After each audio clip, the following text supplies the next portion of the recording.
Y ante el mundo de rodilla ante Dios. Evangelio del día de hoy en el nombre de Dios Padre, Dios Hijo, Dios Espíritu Santo. Báñanos, Señor, con tu Espíritu. Regocija dentro de nosotros su hermosa y bella luz. Danos tu sabiduría, tu inteligencia, tu discernimiento. Danos el poder comprender lo que es bueno y lo que es malo, para hacer solo lo bueno, ya que lo bueno es grato a ti y es para el bien nuestro. Vamos a leer en la carta de Juan, primera de Juan 2. Queridos hijos, si ustedes saben que Dios es santo, tienen que reconocer que todo el que practica la santidad ha nacido de Dios. Miren cuánto amor nos ha tenido el Padre, pues no solo nos llamamos hijos de Dios, sino que lo somos. Si el mundo no nos reconoce es porque tampoco lo ha reconocido a Él. Hermanos míos, ahora somos hijos de Dios, pero aún no se ha manifestado cómo seremos al fin. Y ya sabemos que cuando Él se manifieste vamos a ser semejantes a Él, porque lo veremos tal cual es. Y todo el que tiene puesta en Él esta esperanza procura ser santo, como Jesucristo es santo. Todo el que comete pecado quebranta la ley, puesto que el pecado es quebrantamiento de la ley. Y si saben ustedes que Dios se manifestó para quitar los pecados, es porque en Él no hay pecado. Todo el que permanece en Dios no peca. Todo el que vive pecando es como si no hubiera visto ni conocido a Dios. Palabra de Dios. Gloria a ti, Señor Jesús. En esta carta de primera de Juan, nos está hablando el apóstol Juan. Ya que pone algo muy interesante, pero también de mucha meditación, porque es que dice algo grandioso. No solo nos llamamos hijos de Dios, o no solo somos de nombre hijos de Dios, sino que verdaderamente lo somos. Y creo que eso es algo que hay que meditar, porque ¿qué significa ser hijo de Dios? Y a mí me cuesta que tú vivas con tu padre en tu propia casa, o que seas hijo de tu padre, y tú trabajes en la empresa de tu padre, y tú trabajando en la empresa de tu padre, tú estés haciendo cosas que vayan a hacer quebrar la empresa de tu padre. Voy a ser más específico. ¿Cuál es la empresa de Dios ahora mismo? Él dijo con nuestro Señor Jesucristo que Él vino a traer el reino de Dios a la tierra. Y eso lo dice el Padre nuestro. Venga a nosotros tu reino.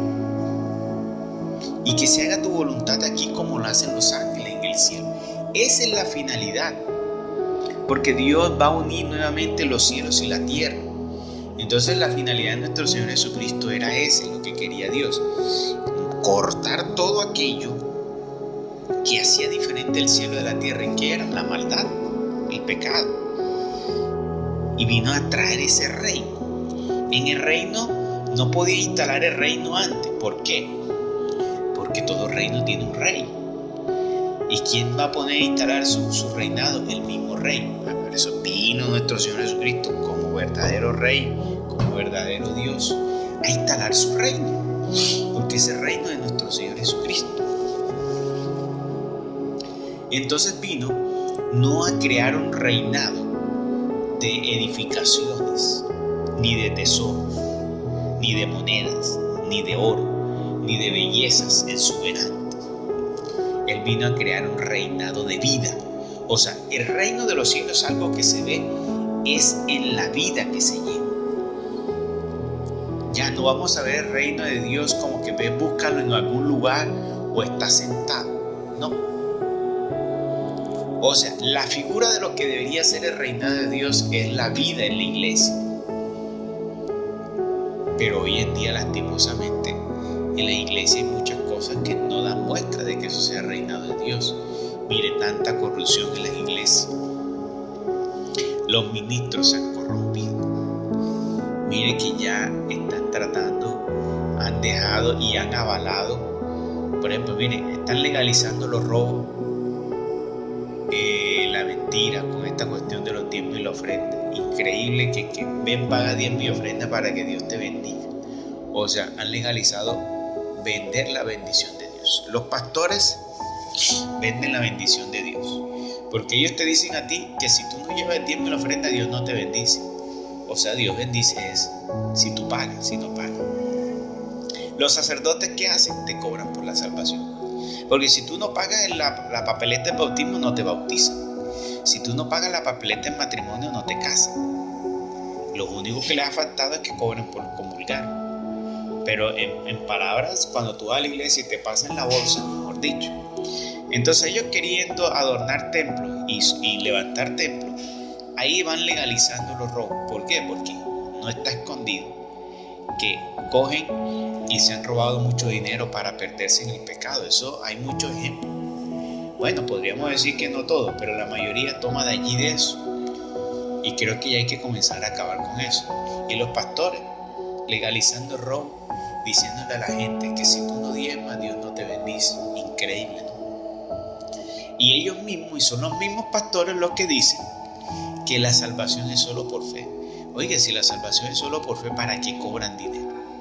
Si la salvación es solo por fe, ¿para qué piden diezmo y ofrenda, primicia, donación y toda esa cantidad de cosas? Y es que el hombre se ha buscado tanta forma de crear un negocio. Ahora hacen que campaña evangelística y todo eso y no te cobran la entrada. Pero allá, claro, te pegan una lavada de cerebro que te dicen, mire, todo lo que Dios está haciendo es porque Dios está actuando en ti. Entonces corrobora con la obra de Dios para que esto se siga extendiendo. O sea, si tú no pagas, entonces esa obra de Dios no se va a seguir extendiendo. Y todo lo limitan al dinero, que en realidad, ¿cómo llega ese dinero a Dios? Ese dinero no llega a Dios si se están enriqueciendo con ello. Entonces, si nosotros somos verdaderamente hijos de Dios, como está diciendo Juan aquí, tenemos que comportarnos como hijos de Dios. Dios no vino a tener un reinado aquí de edificaciones, ni de nada visible. Entonces el reinado de Dios simplemente es que, como le dijo los apóstoles, creían que nuestro Señor Jesucristo iba a luchar contra los romanos y lo iba a liberar de la fuerza de los romanos. Y Él le dijo, no, mi reinado no es de este mundo. Mi reinado es el amor mutuo. Mi reinado es compartir entre nosotros. Mi reinado es que yo, si a mí me sobra, yo te doy para que no te falte a ti si te está faltando. Mi reinado es visitar al enfermo. Mi reinado es darle de comer al hambriente. Mi reinado es perdonar a mi enemigo. Mi reinado es orar por el que me persigue. El reinado de Dios es hacer el bien. Es vivir en la unidad con Dios. Tenemos que vivir en esa unidad con Dios. Ese es el reinado de Dios. No es moneda, no es dinero. Eso es mentira. Entonces tenemos que nosotros hoy darnos cuenta que ese reinado de Dios no lo estamos viviendo y no nos estamos comportando como hijos de Dios. Y tenemos que despertar, porque es una relación entre Dios y nosotros, aunque Dios también nos ha mandado a reunirnos como hermanos, porque es ahí, en la reunión de la comunidad, es donde se forma ese reinado, porque tenemos que ser todos unidos. Y el Señor lo dijo en su palabra, bajo una sola iglesia, una sola fe, un solo bautismo, un solo ministerio. Y hoy tenemos no sé cuántos ministerios. Entre los pastores se pelean cuál es el ministerio válido y solo debe haber uno. Y en realidad es el sacerdocio. Tiene equivocación y tiene cosas muy mal, sí, pero es el que Dios formó y Dios va a tomar en cuenta. Nosotros no podemos formar división, porque eso no hace parte de lo que es la obra de Dios. Entonces debemos portarnos como hijos de Dios, santos como nuestro Señor Jesucristo, como dice aquí. Porque el que dice aquí, si ustedes saben que Dios es santo, tienen que reconocer que todo el que practica la santidad verdaderamente ha nacido de Dios. Y hay muchos que van a la iglesia, pero no están practicando la santidad. Y eso es muy clave en la vida y en la formación del reino de los cielos. Por eso la invitación es que nosotros nos comportemos como hijos de Dios, ayudar a formar el reino de los cielos, que es la gran obra de Dios y por la cual vamos a ser identificados.